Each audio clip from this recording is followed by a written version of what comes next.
Chapter 2. A peaceful mind generates power. At breakfast in a hotel dining room, three of us tell to discussing how well we had slept the night before, a truly momentous topic. One man complained of a sleepless night. He had tossed and turned and was about as exhausted as when he retired. "Guess I'd better stop listening to the news before going to bed," he observed. "I tuned in last night and sure got an earful of trouble." That is quite a phrase, an earful of trouble. Little wonder he had a disturbed night. "Maybe the coffee I drank before retiring had something to do with it," he mused.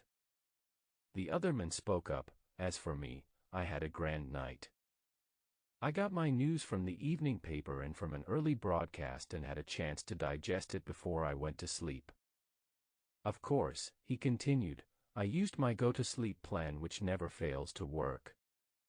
I prodded him for his plan, which he explained as follows: "When I was a boy, my father, a farmer, had the habit of gathering the family in the parlor at bedtime and he read to us out of the Bible.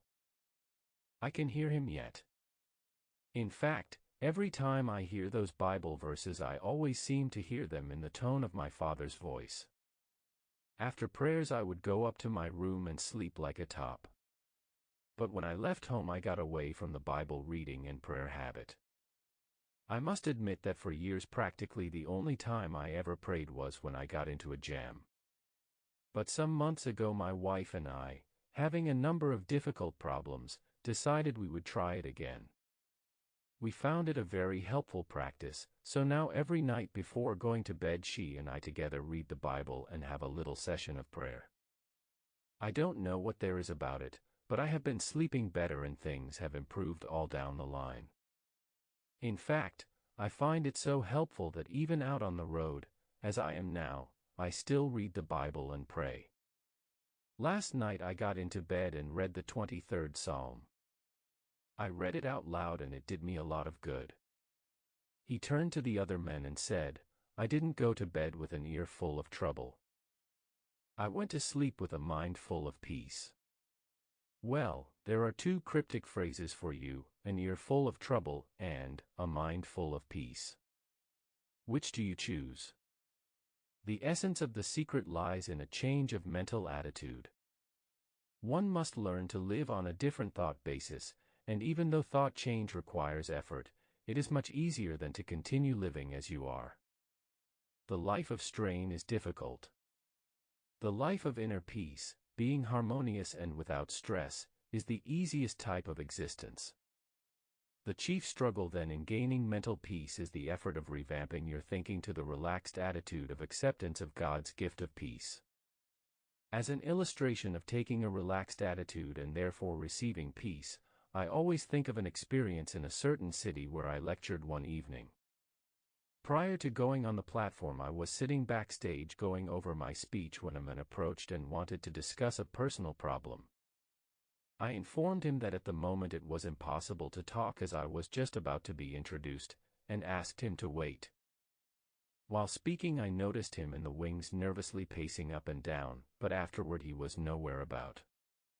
However, he had given me his card, which indicated that he was a man of considerable influence in that city. Back at my hotel, although it was late, I was still troubled by this man, so I telephoned him. He was surprised at my call and explained that he did not wait because obviously I was busy. "I just wanted you to pray with me," he said. "I thought if you would pray with me, perhaps I could get some peace." "There is nothing to prevent us from praying together on the telephone right now," I said. Somewhat in surprise, he replied, "I have never heard of praying on the telephone." "Why not?" I asked. "A telephone is simply a gadget of communication. You are some blocks from me, but by means of the telephone we are together. Besides," I continued, "the Lord is with each of us. He is at both ends of this line and in between. He is with you and He is with me." "All right," he conceded. "I'd like to have you pray for me." So I closed my eyes and prayed for the man over the telephone, and I prayed just as though we were in the same room. He could hear and the Lord could hear. When I finished, I suggested, "Won't you pray?" There was no response. Then at the other end of the line I heard sobbing, and finally, "I can't talk," he said. "Go on and cry for a minute or two and then pray," I suggested. "Simply tell the Lord everything that is bothering you." I assume this is a private line, but if not, and if anybody is listening, it won't matter. As far as anyone is concerned, we are just a couple of voices. Nobody would know it is you and I. Thus encouraged, he started to pray, hesitantly at first, and then with great impetuosity he poured out his heart, and it was filled with hate, frustration, failure, a mass of it. Finally he prayed plaintively, "Dear Jesus, I have a lot of nerve to ask you to do anything for me, because I never did anything for you. I guess you know what a no-account I am, even though I put on a big front. I am sick of all this, dear Jesus. Please help me." So I prayed again, and asked the Lord to answer his prayer, then said, "Lord, at the other end of the telephone wire, place your hand on my friend and give him peace. Help him now to yield himself and accept your gift of peace."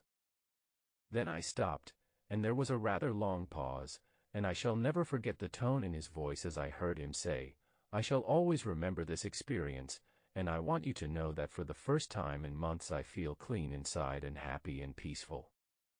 This man employed a simple technique for having a peaceful mind. He emptied his mind and he received peace as a gift from God. As a physician said, "Many of my patients have nothing wrong with them except their thoughts." So I have a favorite prescription that I write for some, but it is not a prescription that you can fill at a drugstore.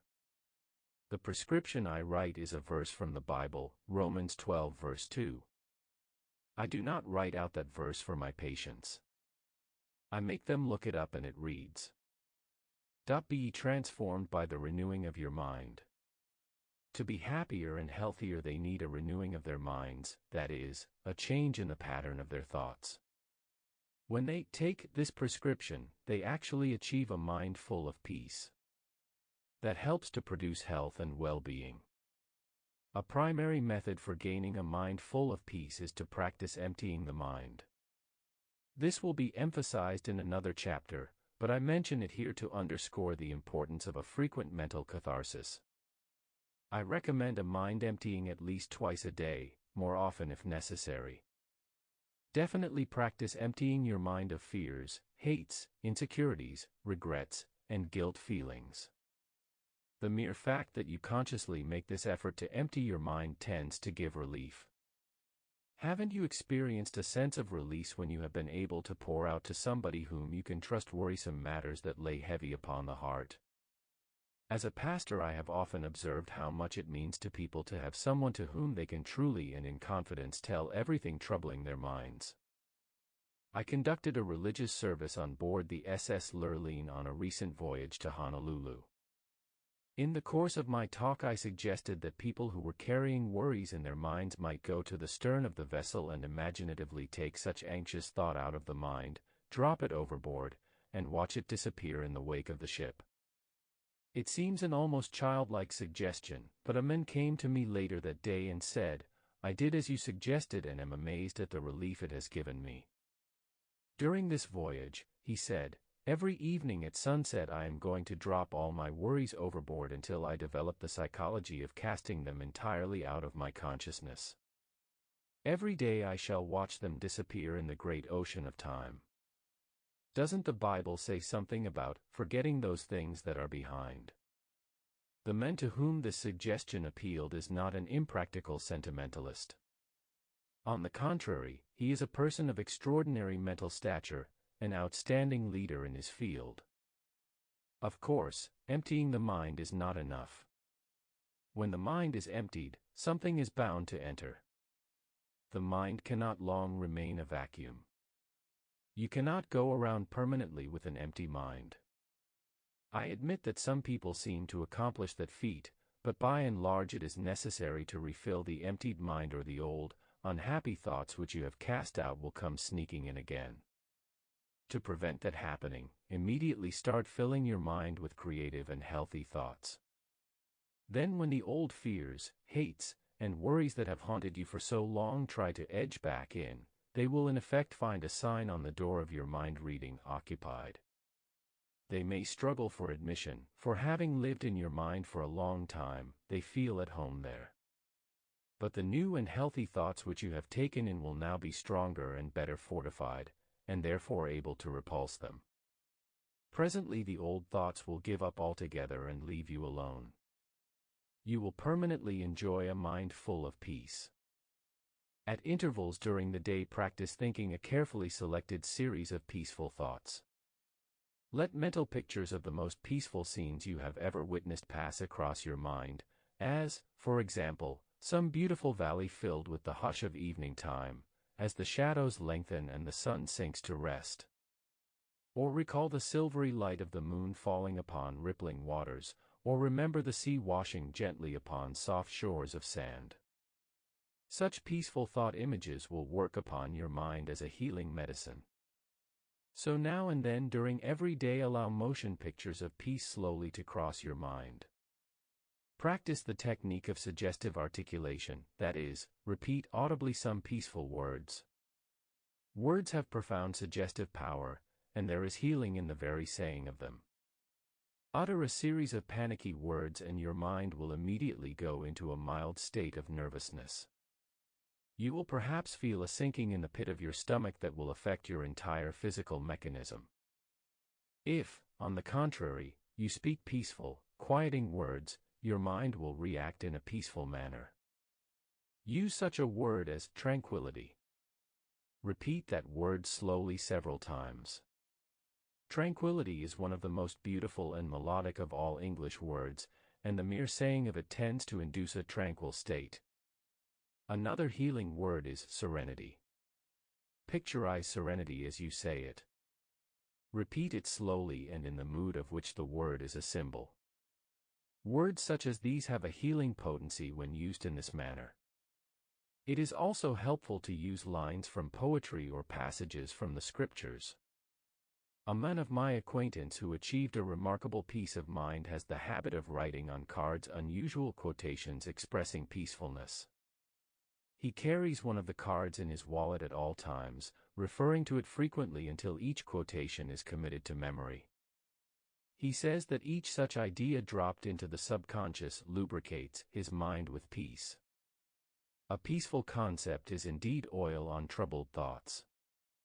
One of the quotations which he used is from a 16th century mystic: "Let nothing disturb you. Let nothing frighten you.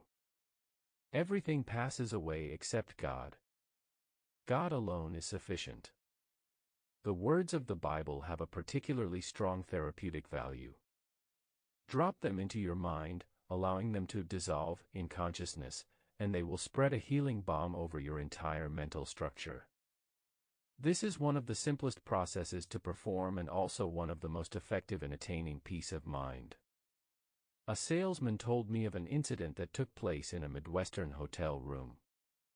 He was one of a group of businessmen having a conference. One man was very much on edge. He was snappy, argumentative, high-strung. Everyone present knew him quite well and realized he was under great nervous pressure. But finally his irritating attitudes began to get on everybody's nerves. Presently this nervous individual opened his traveling bag, took out a big bottle of brackish-looking medicine, and poured himself a large dose. Asked what this medicine was, he growled, "Oh, it's something for nerves. I feel like I'm going to break in pieces. The pressure I'm under makes me wonder if I am going to crack up. I try not to show it, but I suppose even you fellows have observed swallowed several bottles of it, but I don't seem to get any better." The other men laughed, then one said in a kindly manner, "Bill, I don't know anything about that medicine you are taking. Maybe it's all right. It probably is, but I can give you some medicine for those nerves that will do you more good than that. I know, because it cured me, and I was worse off than you are." "What is this medicine?" snapped the other. This book will do the job, and I really mean it. I suppose you think it's strange that I carry a Bible around in my bag, but I don't care who knows it. I am not a bit ashamed of it. I have been carrying this Bible in my bag for the past 2 years, and I have marked places in it that help keep my mind at peace. It works for me, and I think it can do something for you too. Why not give it a trial? The others were listening with interest to this unusual speech. The nervous man had sunk low in his chair. Seeing that he was making an impression, the speaker continued, I had a peculiar experience in a hotel one night which got me into the habit of reading the Bible. I was getting into a pretty tense state. I was out on a business trip and late one afternoon came up to my room terribly nervous. I tried to write some letters, but couldn't get my mind on them. I paced up and down the room, tried to read the paper, but that annoyed me, so I decided to go down and get a drink, anything to get away from myself. While standing by the dresser, my eye happened to fall upon a Bible lying there. I had seen many such Bibles in hotel rooms, but had never read any of them. However, something impelled me, and I opened the book to one of the Psalms and started to read it. I remember that I read that one standing up, then sat down and read another. I was interested but certainly surprised at myself, me reading the Bible. It was a laugh, but I kept on reading. Soon I came to the 23rd Psalm. I had learned that one as a boy in Sunday school and was surprised that I still knew most of it by heart. I tried saying it over, especially that line where it says, He leadeth me beside the still waters, He restoreth my soul. I liked that line. It sort of got me. I sat there repeating it over and over, and the next thing I knew I woke up. Apparently I had dropped off to sleep and slept soundly. I slept only about 15 minutes, but upon awakening was as refreshed and rested as if I'd had a good night's sleep. I can remember yet the wonderful feeling of complete refreshment. Then I realized that I felt peaceful, and said to myself, isn't it strange? What is wrong with me that I have missed something as wonderful as this? So after that experience, he said, I bought a Bible, a little one I could put in my bag, and I've been carrying it ever since. I honestly like to read it, and I am not nearly so nervous as I used to be. So, he added, try that, Bill, and see if it doesn't work. Bill did try it, and he kept on trying it. He reported that it was a bit strange and difficult for him at first, and he read the Bible on the sly when nobody was around. He didn't want to be thought holy or pious. But now he says he brings it out on trains and planes or any old place, and reads it, and it does him a world of good. I no longer need to take nerve medicine, he declared. This scheme must have worked in Bill's case, for he is easy to get along with now. His emotions are under control. These two men found that getting peace of mind isn't complicated. You merely feed your mind with thoughts that cause it to be peaceful. To have a mind full of peace, merely fill it full of peace. It's as simple as that. There are other practical ways by which you can develop serenity and quiet attitudes. One way is through your conversation. Depending upon the words we use and the tone in which we use them, we can talk ourselves into being nervous, high-strung, and upset. We can talk ourselves into either negative or positive results. By our speech we can also achieve quiet reactions. Talk peaceful to be peaceful. In a group, when the conversation takes a trend that is upsetting, try injecting peaceful ideas into the talk. Note how it counteracts the nervous tensions. Conversation filled with expressions of unhappy expectation, at breakfast, for example, often sets the tone of the day. Little wonder things turn out according to the unhappy specifications. Negative conversation adversely affects circumstances. Certainly, talk of a tense and nervous nature enhances inner agitation.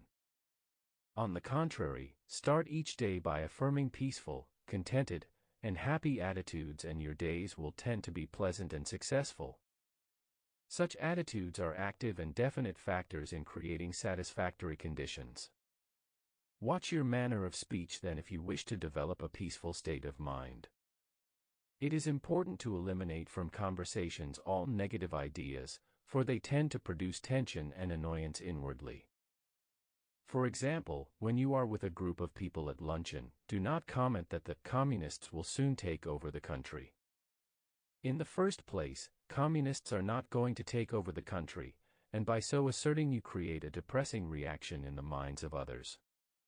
It undoubtedly affects digestion adversely. The depressing remark colors the attitude of all present, and everyone goes away with a perhaps slight but definite feeling of annoyance. They also carry away with them a mild but definite feeling that something is wrong with everything.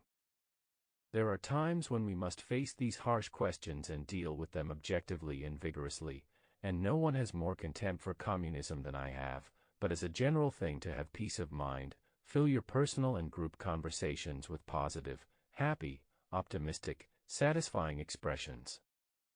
The words we speak have a direct and definite effect upon our thoughts. Thoughts create words, for words are the vehicles of ideas. But words also affect thoughts and help to condition if not to create attitudes. In fact, what often passes for thinking starts with talk. Therefore, if the average conversation is scrutinized and disciplined to be sure that it contains peaceful expressions, the result will be peaceful ideas and ultimately, therefore, a peaceful mind. Another effective technique in developing a peaceful mind is the daily practice of silence. Everyone should insist upon not less than a quarter of an hour of absolute quiet every 24 hours. Go alone into the quietest place available to you and sit or lie down for 15 minutes and practice the art of silence. Do not talk to anyone. Do not write. Do not read. Think as little as possible. Throw your mind into neutral. Conceive of your mind as quiescent, inactive. This will not be easy at first because thoughts are stirring up your mind, but practice will increase your efficiency. Conceive of your mind as the surface of a body of water and see how nearly quiet you can make it, so that there is not a ripple. When you have attained a quiescent state, then begin to listen for the deeper sounds of harmony and beauty and of God that are to be found in the essence of silence. Americans unfortunately are not skilled in this practice, which is a pity, for as Thomas Carlyle said, silence is the element in which great things fashion themselves. This generation of Americans has missed something that our forefathers knew and which helped to condition their character, and that is the silence of the great forest or of the far-reaching plains. Perhaps our lack of inner peace is due to some extent to the effect of noise upon the nervous system of modern people. Scientific experiments show that noise in the place where we work, live, or sleep reduces efficiency to a noticeable degree. Contrary to popular belief, it is doubtful if we ever completely adjust our physical, mental, or nervous mechanisms to noise. No matter how familiar a repeated sound becomes, it never passes unheard by the subconscious. Automobile horns, the roar of airplanes, and other strident noises actually result in physical activity during sleep. Impulses transmitted to and through the nerves by these sounds cause muscular movements which detract from real rest. If the reaction is sufficiently severe, it partakes of the nature of shock. On the contrary, silence is a healing, soothing, healthy practice. Star Daily says, "No man or woman of my acquaintance who knows how to practice silence and does it has ever been sick to my knowledge. I have noticed that my own afflictions come upon me when I do not balance expression with relaxation." Star Daily closely associates silence with spiritual healing. The sense of rest that results from a practice of complete silence is a therapy of utmost value. In the circumstances of modern life, with its acceleration of pace, the practice of silence is admittedly not so simple as it was in the days of our forefathers. A vast number of noise-producing gadgets exist that they did not know, and our daily program is more hectic. Space has been annihilated in the modern world, and apparently we are also attempting to annihilate the factor of time. It is only rarely possible for an individual to walk in deep woods or sit by the sea or meditate on a mountaintop or on the deck of a vessel in the midst of the ocean. But when we do have such experiences, we can print on the mind the picture of the silent place and the feel of the moment and return to it in memory to live it over again just as truly as when we were actually in that scene. In fact, when you return to it in memory, the mind tends to remove any unpleasant factors present in the actual situation. The memory visit is often an improvement over the actual, for the mind tends to reproduce only the beauty in the remembered scene. For example, as I write these words, I am on a balcony of one of the most beautiful hotels in the world, the Royal Hawaiian, on the famed and romantic Waikiki Beach in Honolulu, Hawaii. I am looking into a garden filled with graceful palm trees, swaying in the balmy breeze. The air is laden with the aroma of exotic flowers. Hibiscus, of which on these islands there are 2,000 varieties, fill the garden. Outside my windows are papaya trees laden with ripening fruit. The brilliant color of the royal poinciana, the flame of the forest trees, adds to the glamour of the scene. And the acacia trees are hung heavily with their exquisite white flowers. The incredible blue ocean surrounding these islands stretches away to the horizon. The white waves are surging in, and the Hawaiians and my fellow visitors are riding gracefully on surfboards and outrigger canoes. Altogether it is a scene of entrancing beauty. It has an indescribably healing effect upon me as I sit here writing about the power generated in a peaceful mind. The insistent responsibilities under which I ordinarily live seem so far away.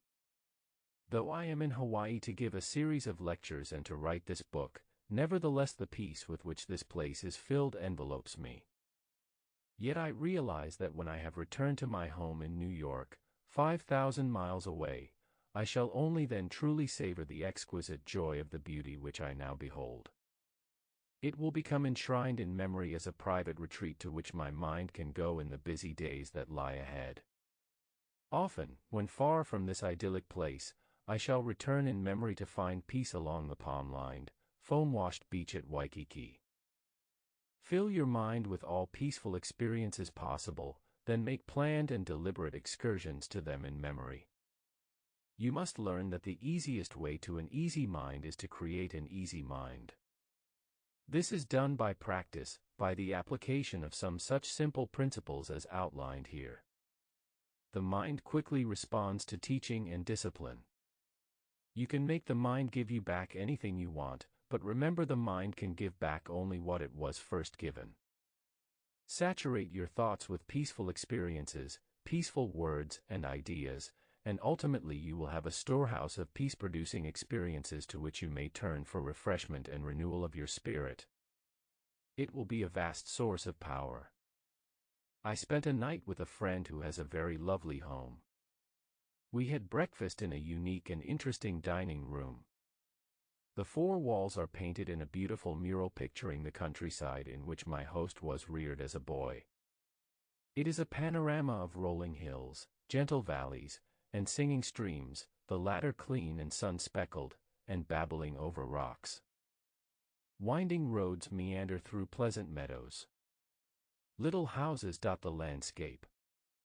In a central position is a white church surmounted by a tall steeple. As we breakfasted, my host talked of this region of his youth, pointing out various points of interest in the painting around the wall. Then he said, "Often as I sit in this dining room I go from point to point in my memory and relive other days. I recall, for example, walking up that lane as a boy with bare feet, and I can remember yet how the clean dust felt between my toes. I remember fishing in that trout stream on many a summer afternoon and coasting down those hills in the wintertime. There is the church I attended as a boy." He grinned and said, "I sat through many a long sermon in that church but gratefully recall to mind the kindliness of the people and the sincerity of their lives. I can sit here and look at that church and think of the hymns I heard there with my mother and father as we sat together in the pew. They are long buried in that cemetery alongside the church, but in memory I go and stand by their graves and hear them speak to me as in days gone by.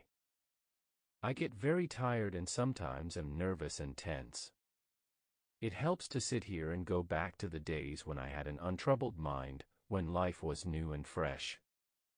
It does something for me. It gives me peace.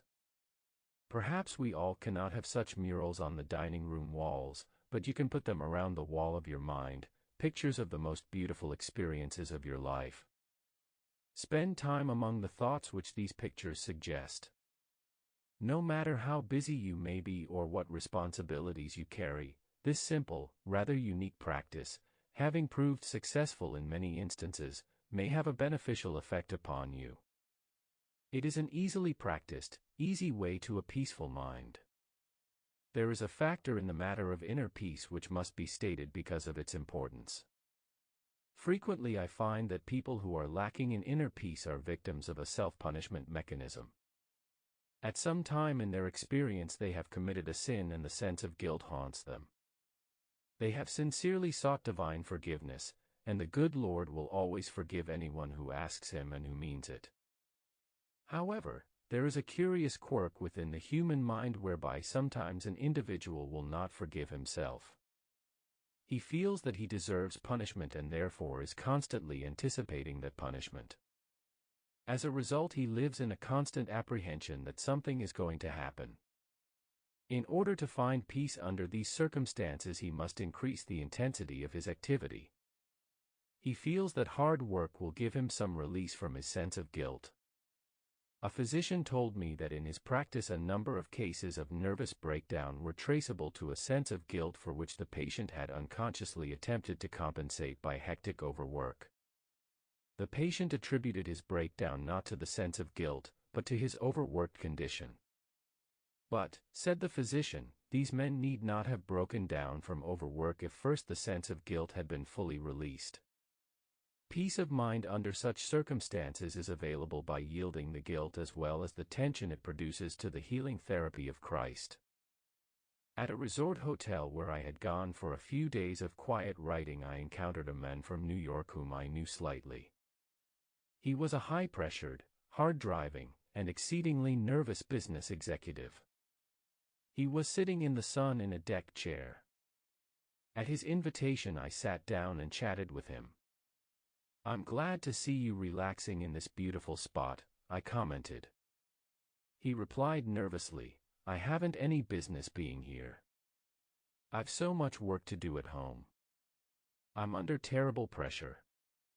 Things have got me down, I'm nervous and can't sleep. I'm jumpy. My wife insisted that I come down here for a week. The doctors say there's nothing wrong with me if I just get to thinking right and relax." "But how in the world do you do that?" he challenged. Then he gave me a piteous look. "Doctor," he said, "I would give anything if I could be peaceful and quiet. It's what I want more than anything in this world." We talked a bit, and it came out in the conversation that he was always worrying that something sinister was going to happen. For years he had anticipated some dire event, living in constant apprehension about something happening to his wife or his children or his home. It was not difficult to analyze his case. His insecurity arose from a double source, from childhood insecurities and from later guilty experiences. His mother had always felt that something was going to happen, and he had absorbed her anxiety feelings. Later he committed some sins, and his subconscious mind insisted upon self-punishment. He became victim to the mechanism of self-punishment. As a result of this unhappy combination, I found him this day in a highly inflamed state of nervous reaction. Finishing our conversation, I stood beside his chair a moment. There was no one near, so I rather hesitantly suggested, "Would you by any chance like me to pray with you?" He nodded, and I put my hand on his shoulder and prayed, "Dear Jesus, as you healed people in the long ago and gave them peace, heal this man now. Give him fully of thy forgiveness. Help him to forgive himself. Separate him from all his sins and let him know that you do not hold them against him. Set him free from them. Then let thy peace flow into his mind, and into his soul, and into his body. He looked up at me with a strange look on his face and then turned away, for there were tears in his eyes and he didn't want me to see them. We were both a bit embarrassed, and I left him. Months later I met him, and he said, "Something happened to me down there that day when you prayed for me. I felt a strange sense of quietness and peace, and," he added, "healing." He goes to church regularly now and he reads the Bible every day of his life. He follows the laws of God and he has lots of driving force. He is a healthy, happy man, for he has peace in his heart and mind.